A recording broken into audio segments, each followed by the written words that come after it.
आप जिस QR code technology का दिन में दसियों बार इस्तेमाल करते हैं, उस क्यूआर का फुल फॉर्म क्या होता है आपको पता है? क्यूआर कोड का फुल फॉर्म होता है क्विक रिस्पॉन्स कोड। और आप जिस मकसद के लिए इसका प्रयोग करते हैं वो ज़्यादातर मामले में यूपीआई पेमेंट्स होंगे। लेकिन आपको जान के हैरानी होगी कि क्यूआर कोड की जो टेक्नोलॉजी थी उसका यूपीआई से या लेन देन से, भुगतान से कोई रिश्ता नहीं था।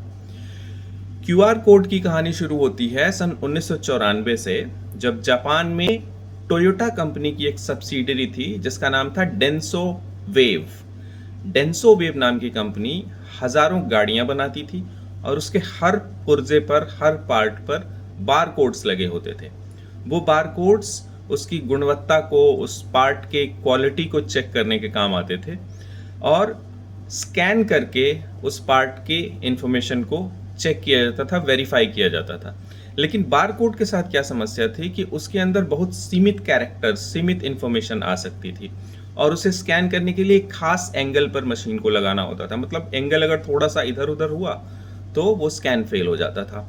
तो इस तरह से हर रोज जब लाखों स्कैन करने हो और हर स्कैन इतने प्रिसीजन से करना हो तो वो कंपनी के लिए बहुत टेढ़ा काम हो गया।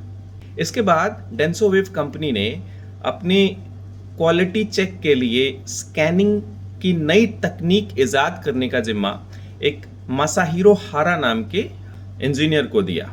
तो मासाहिरो हारा की जो टीम थी उसने पूरी मेहनत करके क्यूआर कोड की टेक्नोलॉजी इजाद की।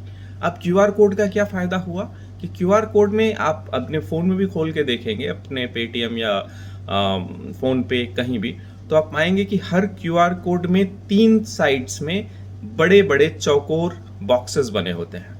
और ये जो चौकोर बॉक्सेस 3 साइड्स में होते हैं, तो कोई भी स्कैनर जब इन चौकोर बॉक्सेस को रीड करता है तो समझ जाता है कि हमें इस दिशा से, इस एंगल से इंफॉर्मेशन को पढ़ना है।